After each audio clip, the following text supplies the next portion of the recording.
Okay, this is Physics 1A for May 6th. Today we're going to be looking at a momentum problem that we didn't get a chance to look at before. And then we're going to be talking about objects that roll without slipping. We'll look at different shapes rolling down ramps, and we'll do some additional rotation problems. So let us get started here by looking at this problem. I kind of tried to organize everything below this. I can't change the size. All right, so we got a ball with an initial speed v0. It's moving in this direction. It collides with the surface, and then it bounces off in this direction here. Right?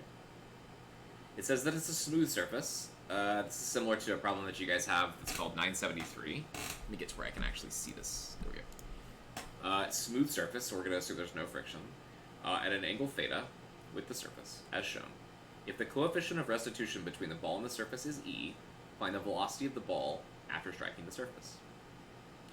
So I'm going to remind you guys of the equations we're going to be needing for this. The two equations we're going to want to use are going to be momentum conservation in the x direction. Anybody have any questions about this problem?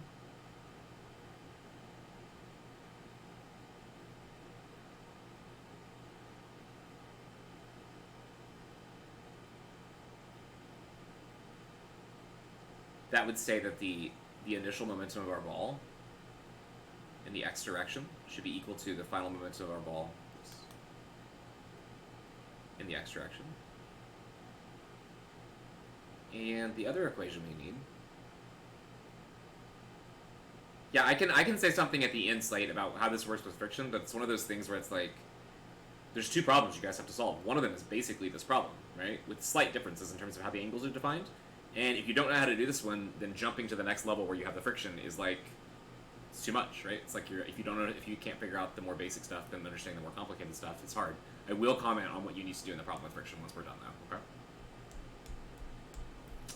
okay? Alrighty. So, that's one of the equations we're going to use. This is only true because of the fact that it's smooth, which means there's no forces. The only time momentum is conserved is when there's no external forces acting on the system, right?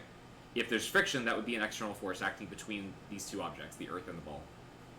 Now, the other equation that we're going to use, because of the fact that we know what the coefficient of restitution is, the coefficient of restitution describes how bouncy something is, right? To remind you what that means, let's consider two different surfaces. Let's say that I have a coefficient of restitution that's equal to 1. What that means is if I were to drop a ball off this surface, and it falls down, and now this restitution coefficient is actually between the object and the ground. So this might be rubber, and this might be cement, okay? This coefficient maybe is e equal to 1 for a rubber ball bouncing on cement. If I drop this ball from initial height h0, and then it bounces off the ground, it would bounce back up to exactly the same height, okay? So you drop it from some height here with an initial velocity that's equal to 0, and it bounces down. E equal to 1 means it would bounce right back up to the same height, okay? Not diagonally, but even if it did diagonally, this would probably work, okay? That's what coefficient of restitution equal to 1 is, right? If you have a coefficient of restitution instead that's something like, let's say, I don't know, 0.5, then what that tells us is that the ratio of the final height divided by the initial height, this is what we did in a problem we did a long time ago, is going to be equal to 0.5, and it's the square root, I think? I think it's the square root. I have to rederive to make sure, but I'm almost virtually certain that this is how it works. Yeah, because the square roots are related to the velocities, and the velocities are related by e. So if this was the case, the square root of final over initial is 0.5. That must mean that final over initial is a ratio of 1 to 4, right? Because then the square root would be 0.5, right? So if you have... This is confusing, you guys. I'm trying to go through this a little too quickly. This would mean, if you have 0.5, the object would only bounce up to a height that was 1/4. This would be 1/4, or h0 divided by 4. That's what a coefficient of restitution of 0.5 means, okay? So it specifically describes the interaction when an object bounces off of a surface, okay? That's kind of a general review of what coefficient of restitution means. It defines how bouncy something is. Equal to 1 would be perfectly bouncy. Equal to 0.5 means that it's not very bouncy, basically, right? Okay. That's coefficient of restitution. And one of the equations that we have... Oh, God, no. Don't do that. Don't do that. One of the equations we specifically have for this, I'm going to put this over here because we really don't need this, but it'll show up in the notes later, is from the momentum packet. And I'm just going to show you where it is there because we have it pulled up right here. So on the previous page,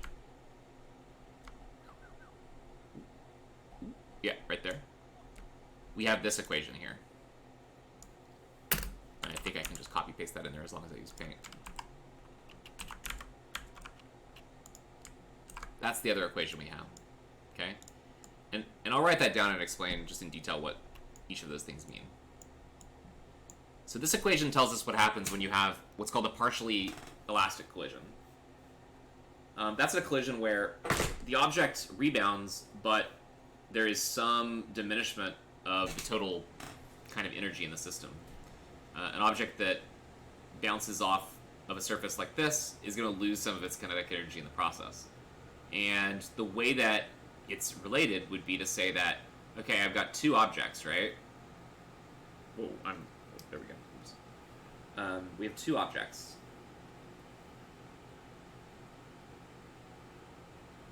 Well, let me just describe it how it actually is. There's two objects. Let's say one right here that we call A, one right here that we call B. They initially move with these velocities. This one moves with a velocity VA, and this one moves with a velocity that we call VB, okay? They collide with each other at some point. After the collision occurs, so there's A and there's B, they move away from each other with velocities that we call VA prime, so this is the velocity after the collision, and VB prime, okay? So what's described in that equation right there is the relationship between VA minus VB versus VA prime minus VB prime. And it only works in a direction that's perpendicular, means perpendicular to the surface of contact between the two objects, i.e. this surface would be perpendicular between the two objects, right? You know, the surfaces make perpendicular contact right there. Like that. So it's only perpendicular to the surface, okay? This is when this equation's two, and it requires two objects, okay? Now, in this problem, what would the two objects be?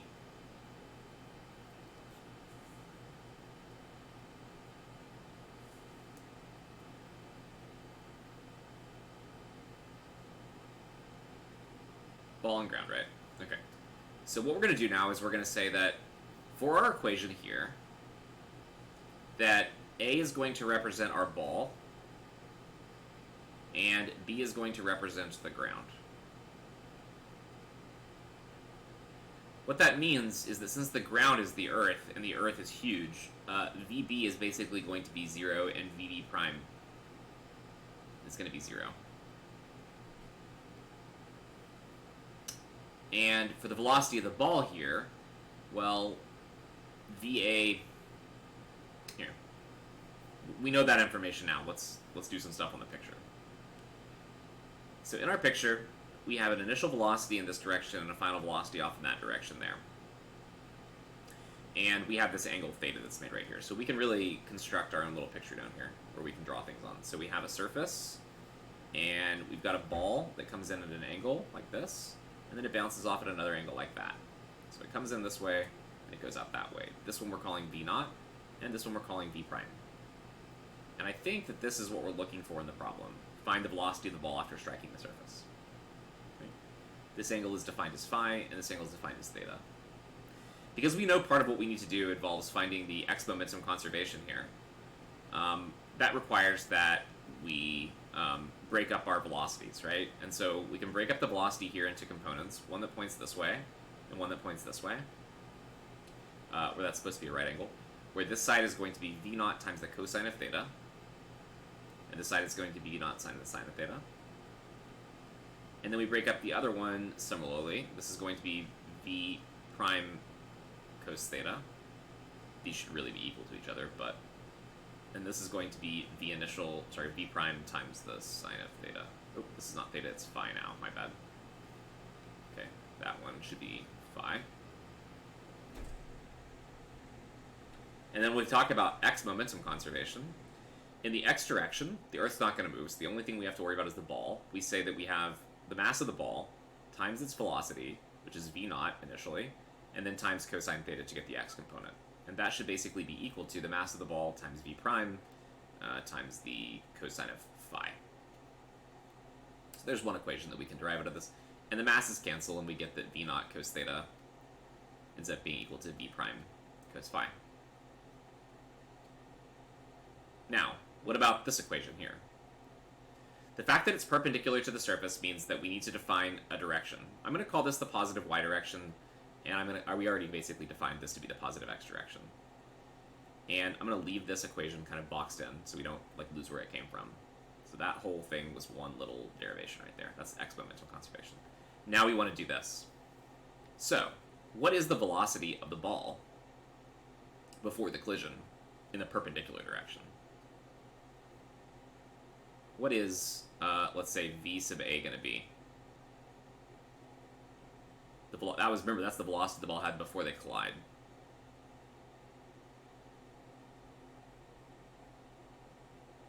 V naught cos theta. Or it's probably this one, right? Sine theta? It's the perpendicular direction that we care about here. Which is basically like saying the y direction in this problem. So you can see it's this one, right?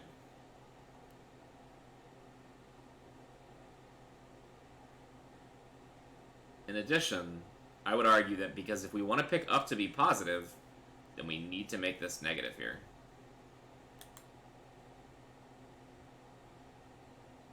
Okay. Now what's VA prime going to be?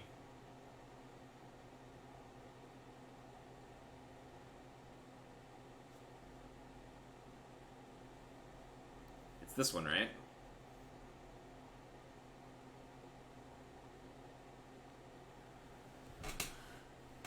Okay. So what does our equation tell us? Our equation says VA prime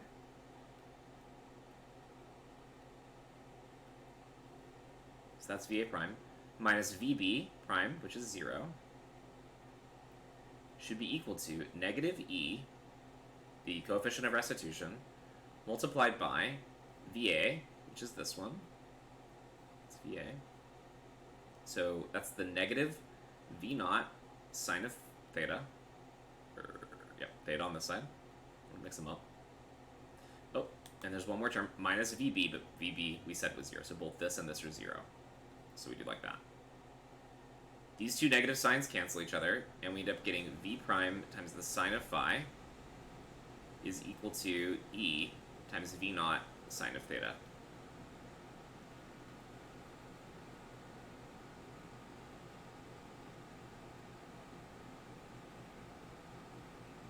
And now I suppose what we do is eliminate something, I guess. Easiest thing to do would be to take our two equations, probably. So one equation is V naught cos theta equals V prime cos phi. I want to stop for a second. Does anyone have any questions about how we got to here? And does it look right to you guys?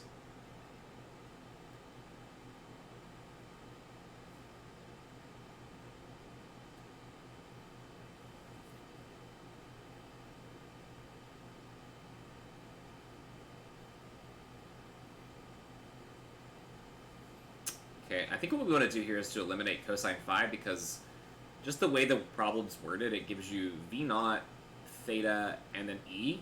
So we probably want our answer to include those, and we don't want this one to be there. We want to eliminate phi. So how can we do that? Well, this is one way to do it. There's more than one way, but it's probably the easiest.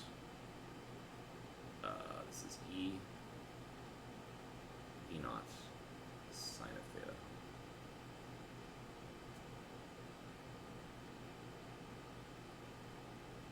So now, if I want to eliminate sine phi, I can either replace sine phi with, 1 minus cosine squared phi, take the square root, and then I could do some solving, probably be a little bit of work.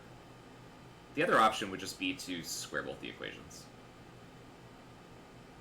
because that'll automatically eliminate phi, but it won't eliminate the other variables. If I add these equations together, I'm going to get V prime squared times cosine squared phi plus sine squared phi. And then the left-hand side is going to be, now we're squaring both sides, right? So the left-hand side is going to be V naught squared times, you're going to get cosine squared theta plus E squared sine squared theta. And then that's our answer, because this is equal to 1. So we end up getting that V prime is going to be equal to, we square root both sides, right? You're going to get V naught multiplied by, cos squared theta plus E squared sine squared theta. Alright, that looks terrible, honestly. Let's just, let's try that again. Just write it down a little bit. So we end up getting v prime is going to be equal to, we're going to get v naught multiplied by the square root of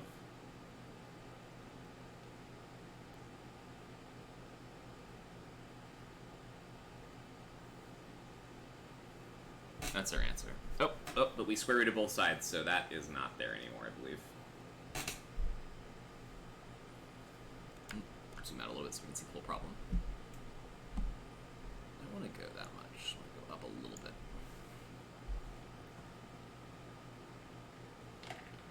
bit. How's that look to you guys?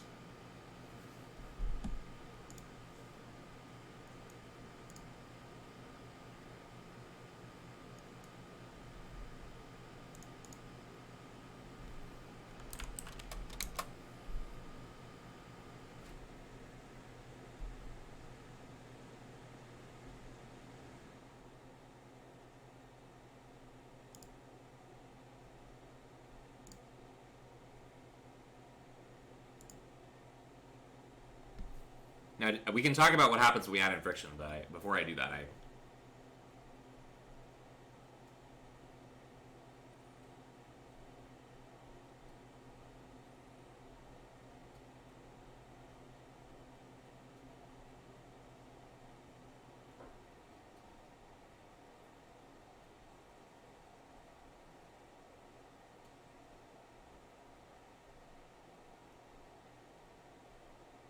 Right. Yep, momentum in the y direction is not conserved. That's correct. Well, no. No. Oh, I think we could probably prove that it is conserved, actually.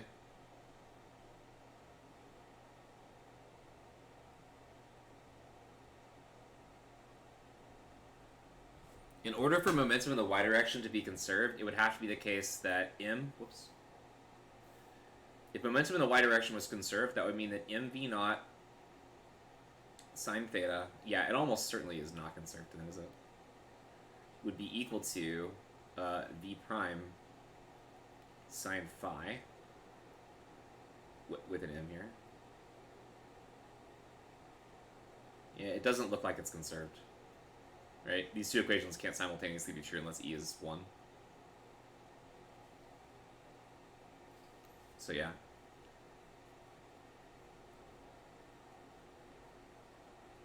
Effectively, in this case, what has happened is that the momentum of this ball can't be conserved because the ground is exerting an external force on it, right? The force from the ground is external to the system, effectively. And we don't have a way to calculate how much the Earth moves. So I think that's the reason why momentum's not conserved. It's kind of... I don't know. If you consider the Earth as part of the system, the momentum should be conserved, but it's just like you don't have a way of knowing how much the Earth is going to recoil. So you have to use this instead. I don't even know if this is accurate. I don't feel comfortable saying that even. Because when you have a collision, the collision occurs between two objects, right? Like, that's an internal force at the point of contact.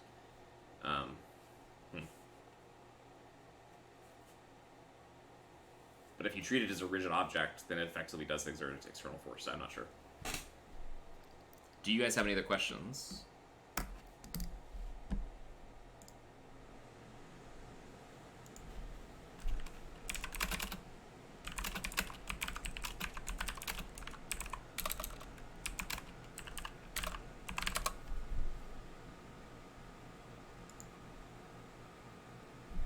Alright, now you wanted to talk about what happens with the friction force, right?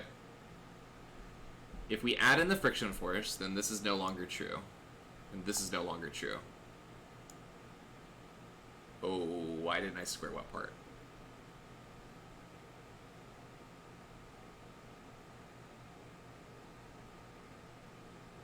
The middle.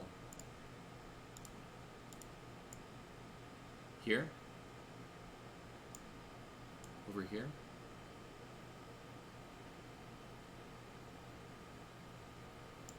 Oh, I misread it. Let's try it. Why did I square it? I squared it because I thought it was the simplest way to remove the variable phi, which from the wording of the problem, phi is basically is one of the unknowns. These two would be your two unknowns. You could solve for phi actually too. Solving for phi is actually easier. Isn't that what your problem asks you to do, is to solve for the angle? Or prove the relationship between the angles? Sorry, I look at the book. Yeah. You're just supposed to prove that the angles are related by tangents. I think you could probably see how you would do it. In this problem, I was trying to find the velocity. Here. Okay.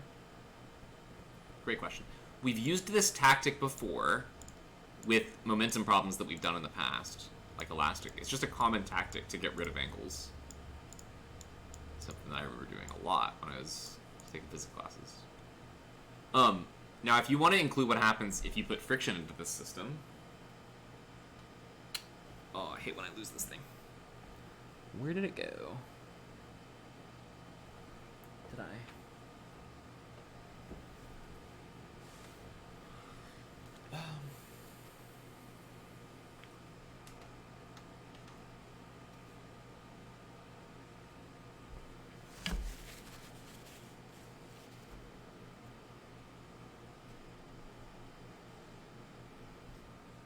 Anyway, if you guys have any questions while I'm looking for this, please ask.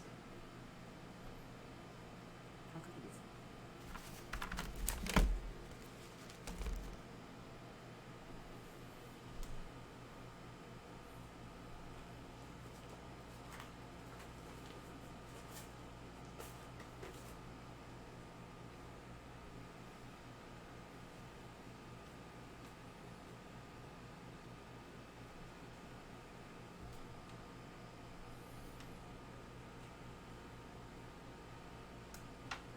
Sorry for the delay, guys. I don't know what happened to the pen.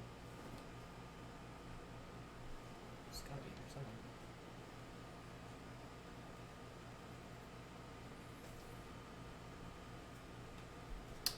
Well, I will say, as I'm looking, that in order to understand how to do problem 974, you need to use the impulse momentum equation. The impulse momentum equation states that if you have a force that's acting on an object, that force will have the effect of changing the momentum of the body. And as a result of that, you can write an equation that says force times time equals change of momentum. I don't know if that helps you, Ash. Not Ash, Slate, but it's basically what you have to do. Listen, I'm going to mute my mic for a second and look around. Take this headset off so I can actually look up your beat.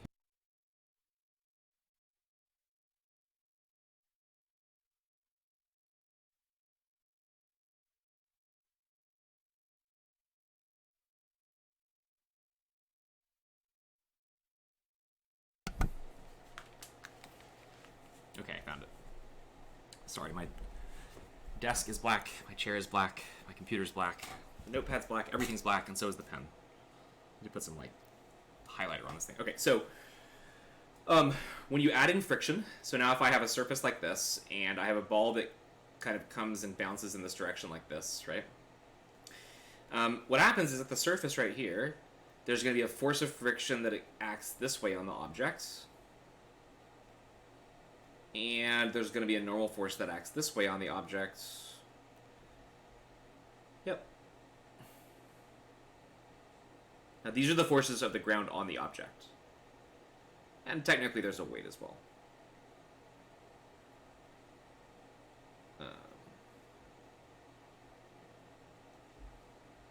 When you say something about what's happening in the x direction, you can use this equation.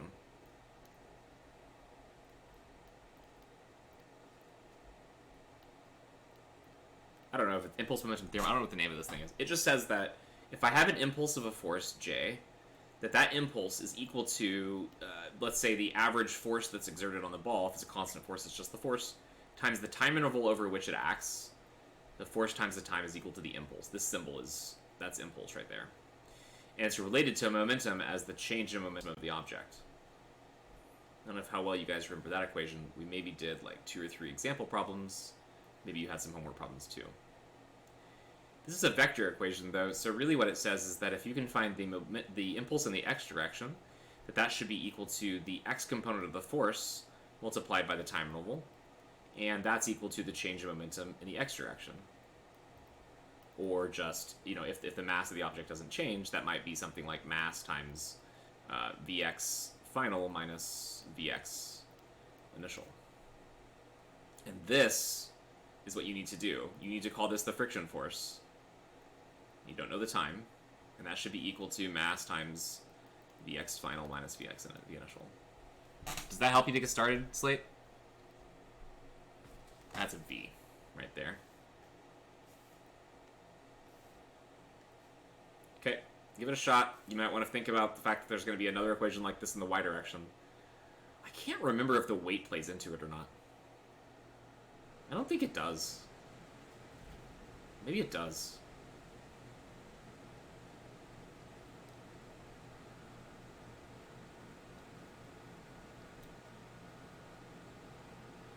That's right. That's right.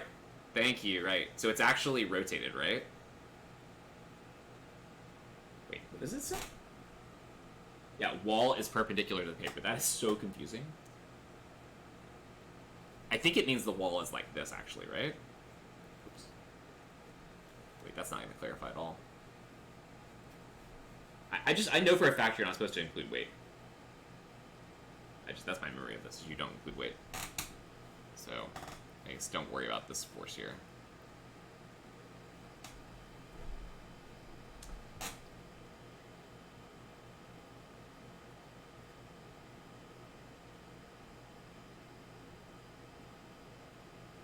Ah, gotcha. It's rolling on the ground. So it's actually like... Oops. It's like this, right? It's like this is the ground. And the wall is like over here, isn't it? And the ball is rolling in that direction, then it bounces off in that direction. That's what you guys are saying, right? To avoid the fact that there's... And the normal force is the normal force that acts this way. And the friction force is the force that acts this way. That's basically what's going on, right? And then green is the wall. And this would be the floor. That's right. Thank you guys for clarifying that. That makes it work out, right? And then you rotate the whole system, and this is what you end up getting here. Right, so you do the same thing. Jy, right, is going to be equal to some y force times delta t, etc. And that's how you get it. And I think in addition to those two that I just mentioned, I believe you also need this equation. Not exactly this equation. You need to derive it for yourself on that problem, but nonetheless, that's what you need. You need this equation right here as well. You need the coefficient of restitution to show up in the answer. Okay, I hope that gets you guys on the track of solving this problem. Is there any other things I can talk to you guys about before we get back into like the new content that we're talking about today?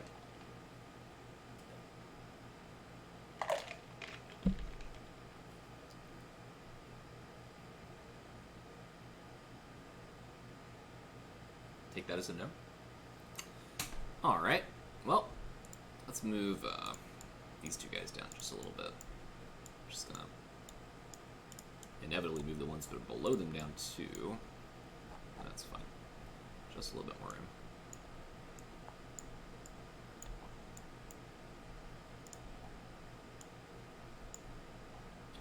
So the next thing I want to talk about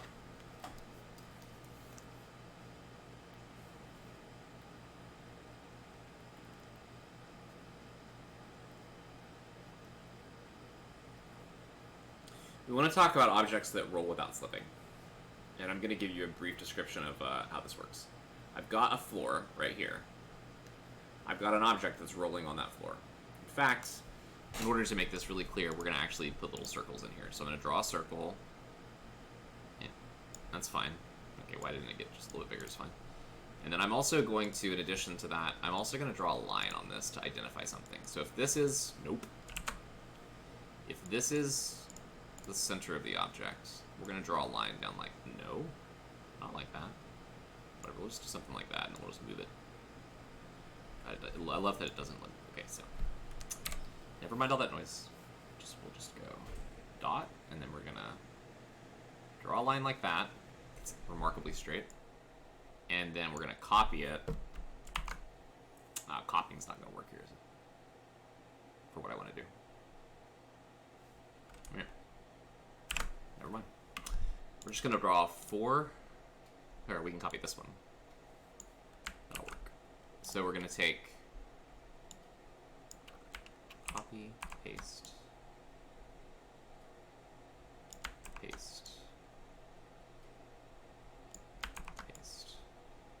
So we're going to look at a ball that's rolling, and we're going to start off by drawing a line to represent that this is going to be kind of a marking on our ball. So we have a ball that's rolling without slipping. Rolling without slipping means that the object is rotating with some angular speed, okay?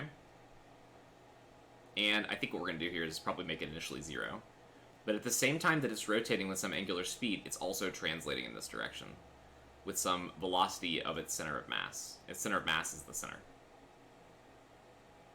Okay.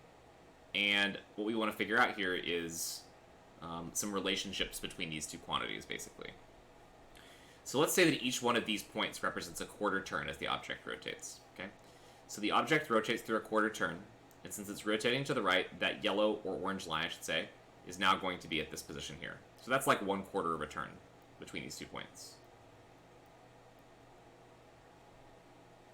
As it continues to rotate, it's eventually going to have that yellow line be here, and then when it rotates to here, that orange line is going to be here. And then once it gets to the end,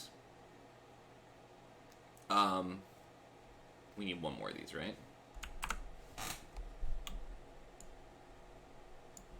It will have completed one revolution, basically. And actually, what we're going to talk about here is an object that's moving in such a way that both of these are constant. So we're going to say that the angular speed, that's omega, is a constant.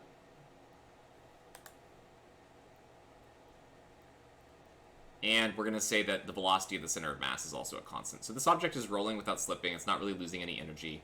It's just moving at a constant speed on the surface. Rolling without slipping is what happens, for example, when you ride your bike, right? When you ride your bike, every revolution that the wheel undergoes, your bike moves forward some distance, right?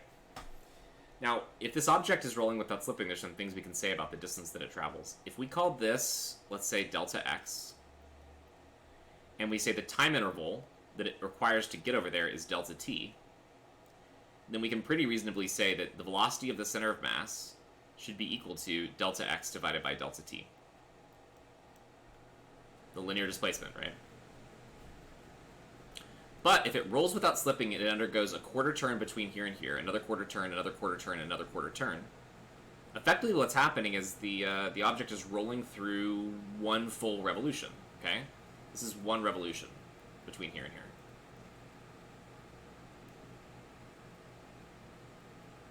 Between the starting point and the ending point, it has gone through exactly one revolution. And one revolution corresponds to 2 pi radians. Now, if it's undergone one revolution, I would also say that delta x would then be equal to 2 pi multiplied by whatever the radius of this object is. And let's say the radius of this object is r. That's one revolution, right? One revolution would be one circumference that it rolled through, right? Now, if we put all of these things together, and also, well, we'll put them together, and then we'll say something. This means that the velocity of the center of mass of our object is equal to the displacement, which is 2 pi r, divided by delta t. But then if we look at 2 pi divided by delta t, we know that the object went through 2 pi radians, and the time that it took to go through those 2 pi radians is delta t. So we can identify that this quantity is basically equal to the angular speed.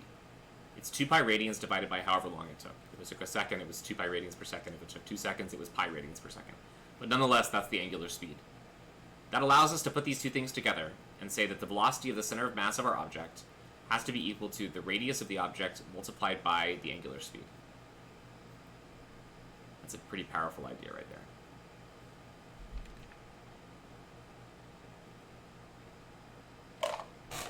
When an object rolls without slipping, the velocity of the center of mass of the object ends up being equal to the radius of the object times its angular speed.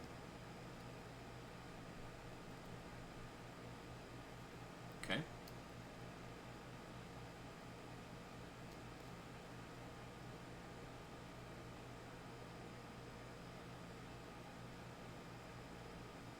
turn.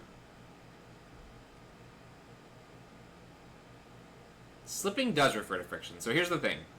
In order to roll without slipping, right, there has to be some friction on the surface, right?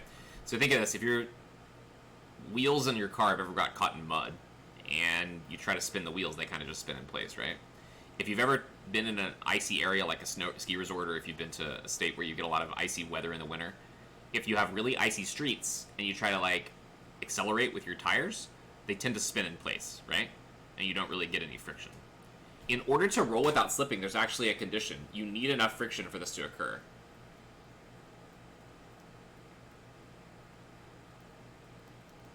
This won't occur unless you have enough friction, right? So if your wheel is made out of like something like smooth and metal like Teflon, and the surface that it's rolling on is like a cloth or something like that, or like a cloth table or something, you might not be getting very much friction to roll without slipping. A good place you can think of, that I can think of off the top of my head, where things do roll without, where they roll and they're slipping, is like if you ever watch like people bowl, when they bowl in such a way that they put a ton of spin on the ball, and it makes the ball curve. The ball, as it rolls down the alley, it usually starts off kind of like rolling with a leftward roll to it, so that it rolls to the left or whatever, but it kind of slides at the same time. Did that make any sense, what I said? It kind of slides for a little bit, and then it starts to roll. Like, you guys know what I'm talking about with a bowling ball? It takes some time before it like starts to roll, right?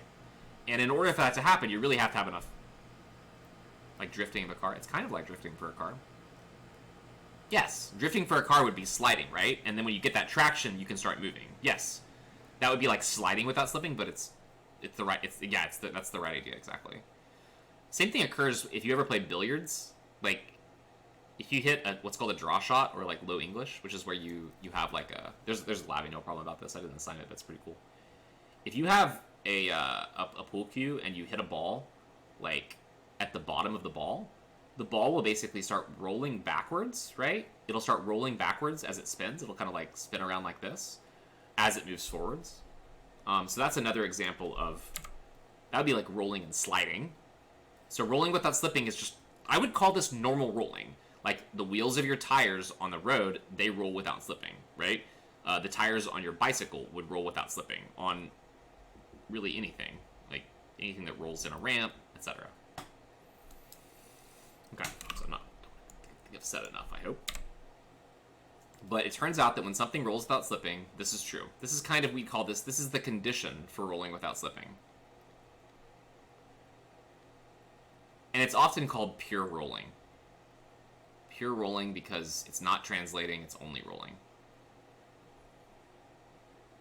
Now, another statement that we can make about this that we're going to use here in a little bit is that if I take the derivative of this equation, like if I do ddt of this equation, then what I get is that the acceleration of the center of mass then should be related to the radius of the object times the angular acceleration. So that's another equation.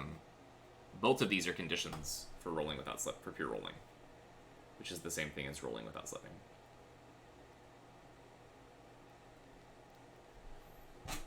Finally, and we've said this before, we talked about how kinetic energy works, and we defined two different types of kinetic energy. One that was called translational kinetic energy, the energy of the center of mass of the object, and that has this form. And we also have this equation that relates the moment of inertia of the object and its angular speed squared to the kinetic energy as well, right? So now, this would be the total kinetic energy, basically, right, for an object that is rolling and sliding. It has a center of mass velocity, so it's moving to the right, and it also has a angular speed because it's rolling around in a circle. Okay? Do you guys have any questions about that? That's the theory, and we're going to use it to solve this problem right here. Okay. Now, we talked about this a while ago when we were first discussing, I think it was when we first talked about moment of inertia. But call this the race of the rolling bodies. An instructor races various bodies that roll without slipping from rest on an inclined plane.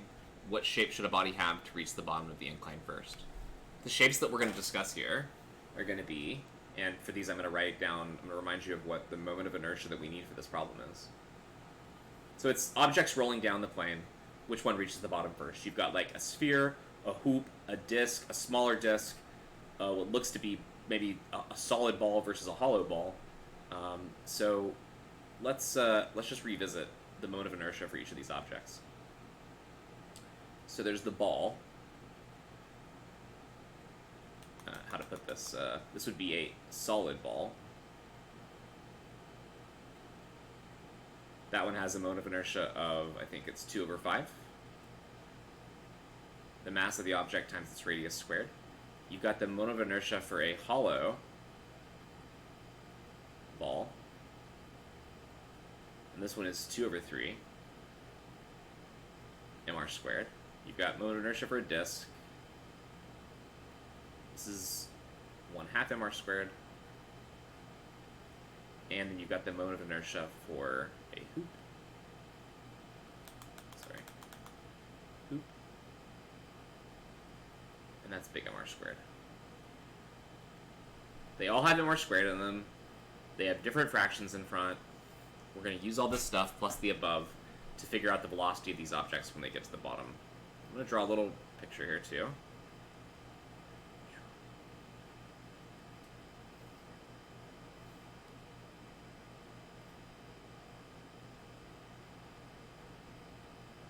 This is the height h right here. We say that they start with an initial velocity that's equal to 0. Their initial angular speed is also going to be 0. And we want to figure out, when it gets to the bottom, what's the final velocity and what is the final angular speed. Really, this is all we're really going to calculate right here. Yep, that's correct. Yeah, that if it's a higher moment of inertia, it is harder to get it going. It's harder to get it started rolling out. So you can make a prediction for yourself about what you think the answer here is. If you look at all of these objects, solid ball, hollow ball, so this could be like a bowling ball, this could be like a tennis ball, this could be like a roll of quarters, this could be like a hula hoop or a, I don't know, a wedding band or something like that. So solid ball, 2/5, 2/3, 1/2, 1. Which do you think gets to the bottom first? What do you guys think?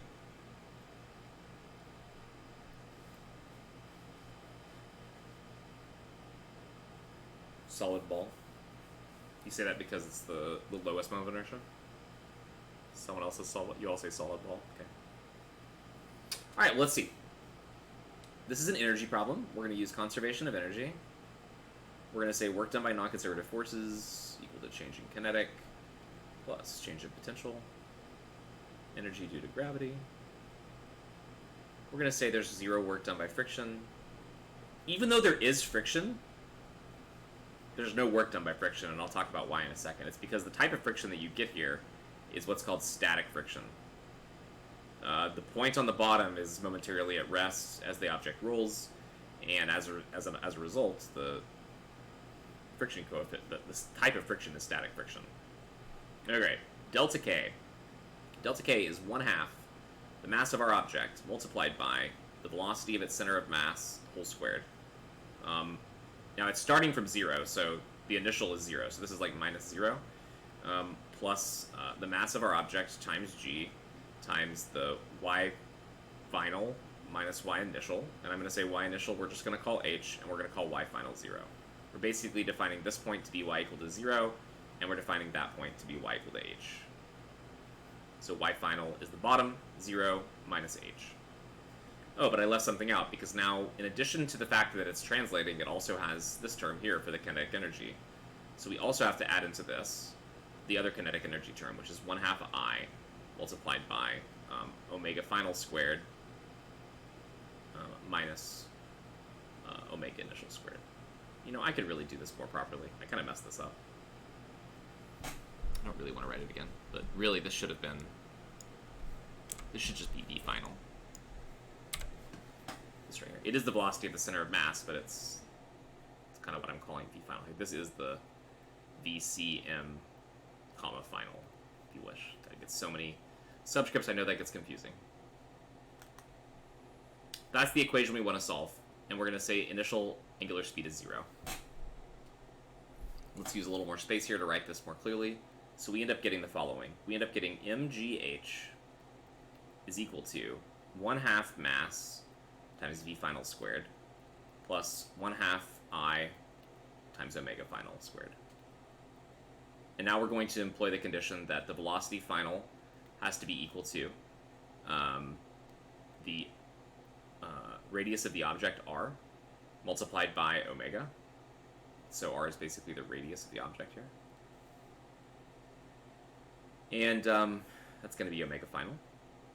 And then one more thing we have to employ is that in general, if we look at our moments of inertia here, go back up just a little bit.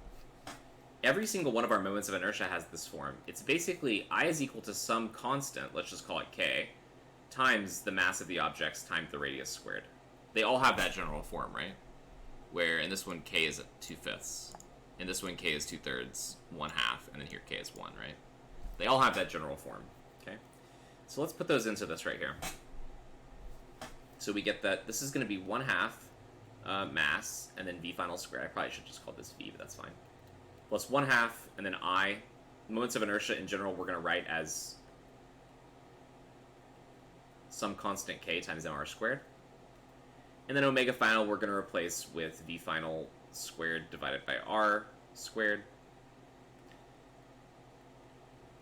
And then we can solve for v final now. We're going to end up getting masses cancel out every term. We get g times h is equal to... Now, both of these terms have vf squared in them. Both of them have... Well, the one on the right has r squared here and r squared here that cancel. Everything has an m. Everything, all those m's cancel. What we're left over with then is 1/2 v squared here, and then 1/2 k v squared here. So basically we end up having something like 1/2 times 1 plus k times v squared. Which means that our answer is that v final is going to be equal to 2gh divided by 1 plus k. That's our final answer. And all we have to do is go up here and plug in what the values of k are. Right? So our values of k, and now I probably just need to zoom out just a little bit so we can get all this stuff on the screen together. I'm just going to nudge up just a little bit here. Here we go. So k is 2/5, right? So for the, we'll do this like this. Solid ball, pick a different color. So solid ball. So k is 2/5. So 2, we're going to have basically this. It's going to be the square root of 2gh over 1 plus 2/5. 2/5 is like 0.4. This is 2 over 1.4. Probably easier to do this in fractions. What is this? 5 over 5, 7/5. I think this is the square root of 10 over 7 gh. Is that like right to you guys?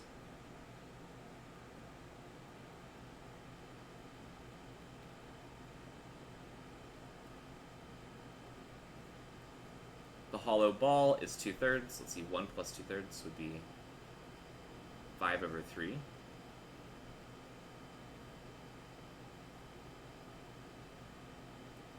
know what? It's probably a little easier if I actually don't skip steps. Hollow ball, square root of 2gh divided by 1 plus 2/3.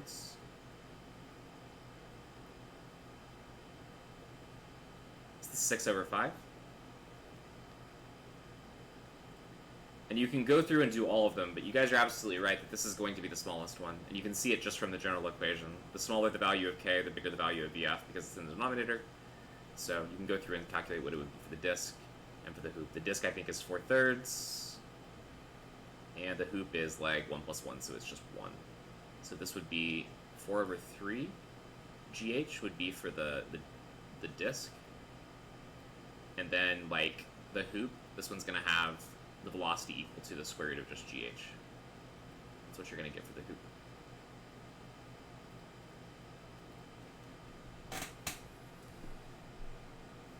The I, how you're plugging the I? Okay, so here, I'm using this.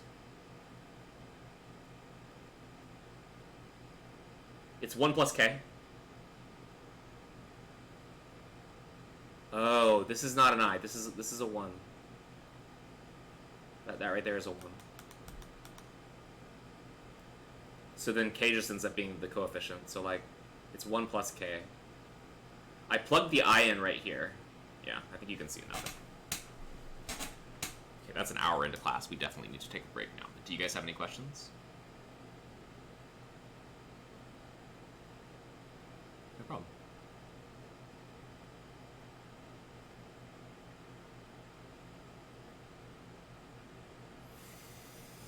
Okay, let's take a break.